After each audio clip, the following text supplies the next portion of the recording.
The single greatest skill that separates broke people from wealthy people is not intelligence or luck.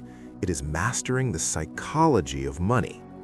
I went from being 120 pounds overweight, broke, and arrested 4 times, to building companies worth millions of dollars.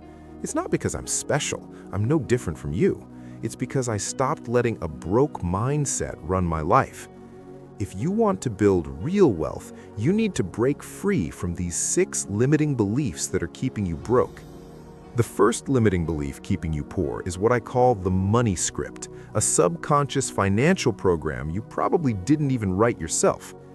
Every financial decision you make, what job you take, how much you charge, how guilty you feel spending money, is controlled by this invisible script.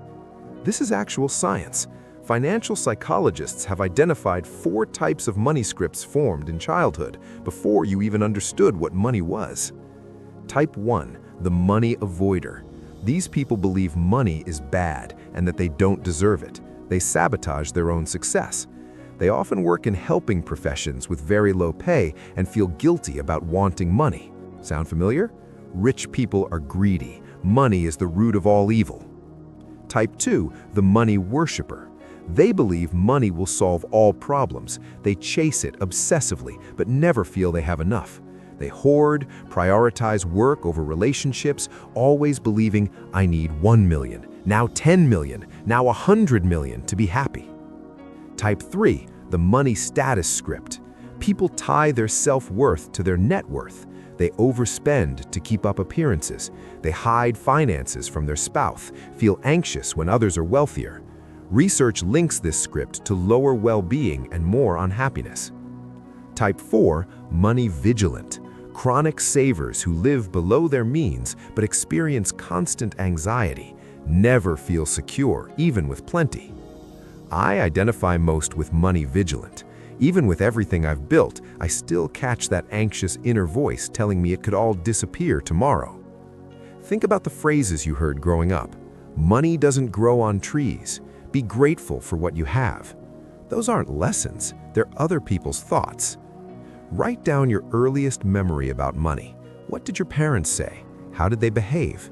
That's probably your money script, and once you see it, you can rewrite it. Your new script could be, money is a tool that lets me create freedom and help more people. Change the internal script and your external results will follow.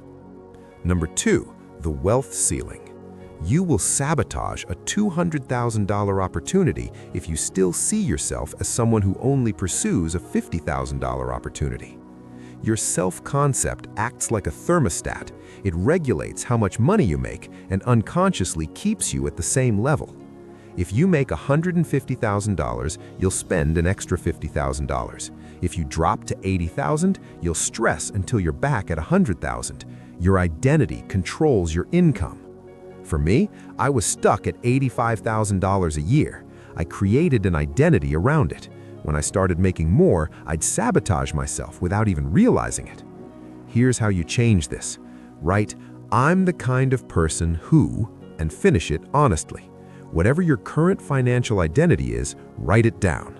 Then, on the other side of that paper, write, I'm the kind of person who builds and manages wealth with ease. You don't need to feel it yet, just write it. Every time you make a financial decision, pull out that piece of paper. The moment your self-image expands, your income follows. Number 3, buying liabilities instead of assets. You were programmed to consume, not to build. That's why many people stay broke.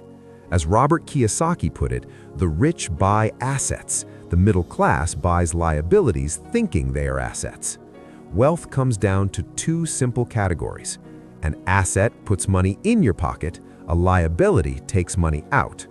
Most people spend their whole lives buying liabilities and wonder why they can't get ahead. Your car? Liability. It loses value and costs constantly. Your house you live in? Also a liability. It doesn't generate income. A course that teaches a skill is an asset. It pays back through higher income. A rental property is an asset. A designer handbag? A liability. When I started filtering every purchase through this question, is this an asset or a liability, my wealth compounded. Money sitting in a bank is actually depreciating. Here's your exercise. Look at your last 10 purchases. Write asset or liability next to each. Then ask yourself before every future purchase, does this pay me back? Number 4, scarcity mindset. Having a scarcity mindset can actually make you dumber. This sounds crazy, but it's true. When you perceive resources as scarce, your cognitive bandwidth shrinks. You make worse decisions. You can't plan long term. You only focus on survival. An abundance mindset says there's always more to create. I can invest. I can take calculated risks. Opportunities are everywhere. It's an infinite pie. When I operated from scarcity, I was terrified to spend money on things that made me better or my business better. What if I never make money again? Then the shift happened. I realized money is essentially renewable. Skills, relationships, and opportunities compound. The more I invest, the more I get back tenfold. I hired a coach for $40,000 a month when we were making $50,000. My scarcity brain screamed no, but my abundant brain said, you'll make 10 times more next month. That coach helped me scale my company, which I later sold for tens of millions. Investment in growth beats fear of loss every single time. To build an abundant mindset, when you think, I can't afford this, reframe it to, how could I afford this? That question changes everything. Number 5, loss aversion. Landmark research by Kahneman and Tversky proved the pain of losing $100 is psychologically twice as powerful as the pleasure of gaining $100. This is why we hold losing stocks, hoping they'll recover, stay in dead-end jobs, avoid negotiating salaries, avoid investing. Fear of loss outweighs the potential gain.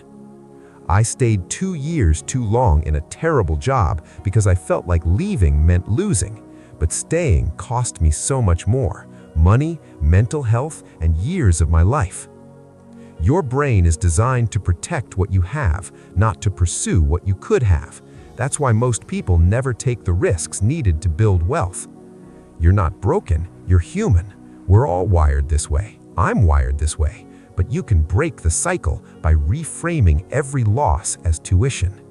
A $50,000 failed business venture isn't a loss, it's $50,000 of education that will help you make millions. When you change that frame, the loss stops controlling you.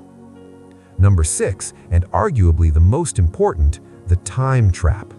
Most people try to save money their whole lives. That's exactly what keeps them from making money. Time doesn't multiply, but money does. So wealthy people save time, not money. If your time is worth $100 an hour, spending 2 hours cleaning costs you $150, not $50. Wealthy people hire assistants, meal prep services, and housekeepers, not because they're lazy, but because their time is worth more and they put it elsewhere. I did this even when I barely had money. The first thing I hired was an assistant. Rich people hired to get their time back, and that was the best decision I ever made. Poor and middle class sell time, trading hours for dollars, doing everything themselves, and wondering why they can't get ahead. When I filtered every decision through, does this buy me time or cost me time, everything changed. I stopped $10 an hour tasks and focused on $1,000 an hour work. Calculate your hourly rate, take your annual income and divide by 2,000 work hours. Then audit your time. How many tasks are you doing that aren't worth that rate? Leverage your time, reinvest the profits, and create freedom. Leveraged assets make money while you sleep. That's how you get truly free. So here's my challenge for you. Pick just one of these 6 shifts from today's video, the one where you'll get the most gains. Commit to practicing it this week. Most people will watch this, nod their heads, and do nothing. Don't be that person. Write it down right now. Drop it in the comments. I read every single one. If this gave you something real, subscribe and share it with someone who needs it. And check out my next video. See you there.